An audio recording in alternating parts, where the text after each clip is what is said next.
Most Americans think traveling Europe is expensive. Hotels are costly, restaurants feel overpriced, transportation adds up quickly. And after a few days, many feel like Europe is draining their budget faster than expected. But here's the truth. Europe isn't expensive by default. It only becomes expensive when you travel it the American way. I'm European. I've lived here my entire life. And I've seen Americans overspend in Europe not because prices are high, but because they don't know how locals move through daily life. These are 7 local ways Americans can save money traveling Europe. Not by cutting quality, not by sacrificing comfort, but by understanding how things actually work here. Before we start, a quick note. This channel is for Americans who want to experience Europe the way locals do. Not like tourists, not like a checklist. If that's you, subscribe. I share real European travel insights every week. No hype, no gimmicks, just how Europe actually works. Secret number 1, stay where locals live, not where tourists sleep. Most Americans book hotels near major attractions. It feels logical, close to everything, easy access. You step outside and the landmark is right there. But those areas are also the most expensive parts of the city. Hotels charge more, cafes charge more, restaurants adjust their prices to short-term visitors. Daily costs add up quickly without you even noticing. Locals rarely live in those areas, not because they don't like them, but because everyday life isn't designed there. They live 1 or 2 neighborhoods away, still close, still walkable, still well connected by public transport, but calmer, cheaper, and more practical. Supermarkets are nearby, local bakeries exist, prices reflect daily life, not tourism. Local tip: look for accommodations slightly outside the historic center, near metro or tram lines, in residential neighborhoods. You'll pay less, eat better, sleep better, and experience a version of the city that tourists usually never see. Secret number 2, don't eat out for every meal. Americans often eat out 3 times a day while traveling. Breakfast, lunch, dinner. It feels like part of the experience. Trying restaurants, sitting down, ordering full meals. In Europe, locals don't eat this way. Breakfast is simple, often just coffee, maybe a pastry, something small and quick. Lunch is usually light, a sandwich, a salad, something easy to eat during the day. Dinner is the main meal. That's when people slow down. That's when food really matters. Eating out 3 times a day adds up quickly, not because restaurants are bad, but because you're paying for service, location, and time. Supermarkets in Europe are excellent. Fresh bread baked daily, local cheese, seasonal fruit, high-quality prepared meals. Locals use them regularly. Local tip: have breakfast at a bakery or small cafe. Buy lunch from a supermarket or local market. Enjoy dinner out at a place you actually care about. You'll save money without feeling restricted, and you'll still eat very well. Secret number 3, use trains early, not last minute. Train travel in Europe is fast and comfortable. High-speed trains connect major cities. Seats are assigned, rides are smooth and quiet, but prices change. Unlike local buses or subways, long-distance trains work with dynamic pricing. The earlier you book, the cheaper the ticket usually is. Americans often treat trains like buses. They show up at the station, they buy a ticket at the machine, they assume the price is fixed. That's when prices are highest. Last-minute tickets can cost 2 or 3 times more for the exact same seat. Locals rarely do this.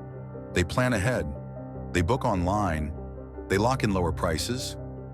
Local tip: book long-distance trains as early as possible, weeks ahead if you can, several days ahead at minimum.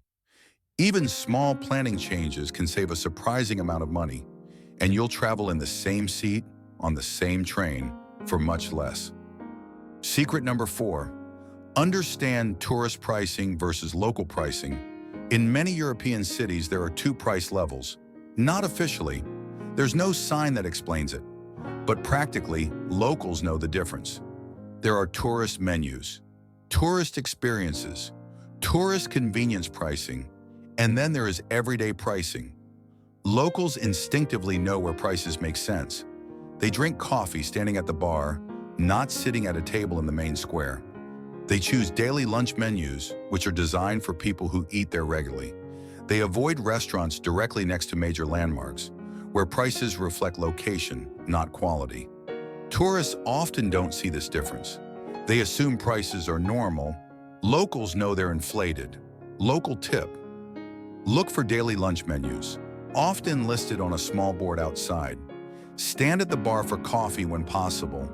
It's faster, cheaper, and completely normal. And walk a few minutes away from major attractions before choosing where to eat or drink. Small changes like these add up quickly over the course of a trip. Secret number 5, skip unnecessary day tours. Americans love guided tours. They feel safe, structured, informative.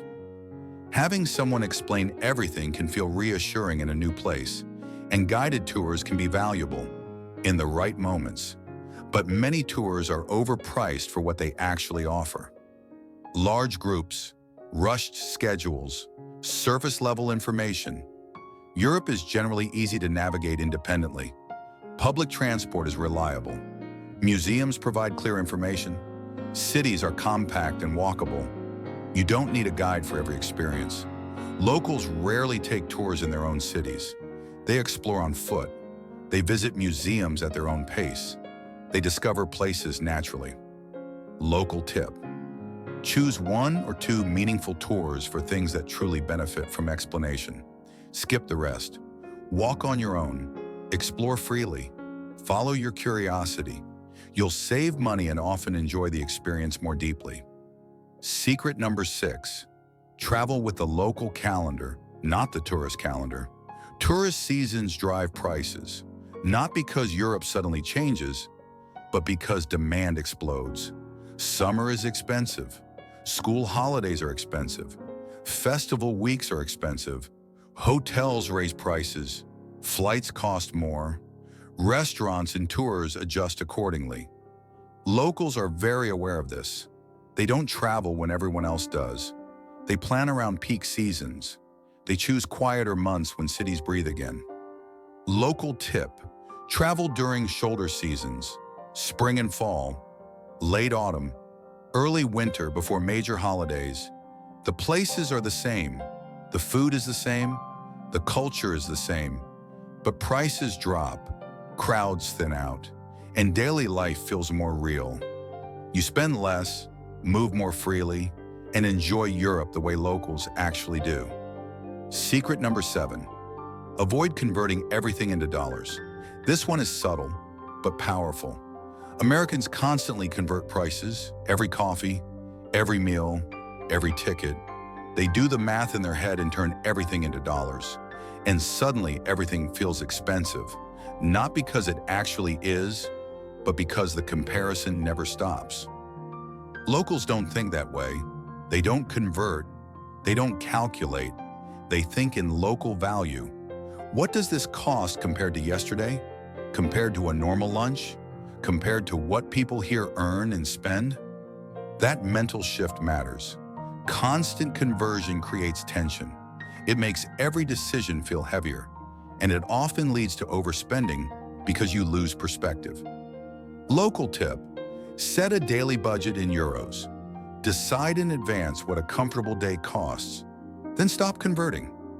Once you do, your spending becomes calmer, more intentional, and far more enjoyable. If you follow these local habits, something changes. Europe stops feeling expensive, not because prices dropped, but because you stopped overspending. You spend money where it matters. You save money where it doesn't. That's how locals travel Europe, and that's how Americans can too. In the next videos, I'll share seasonal strategies, local booking habits, and hidden ways Europeans travel comfortably for less. Subscribe if you want to experience Europe the way locals do. I'll see you in the next one.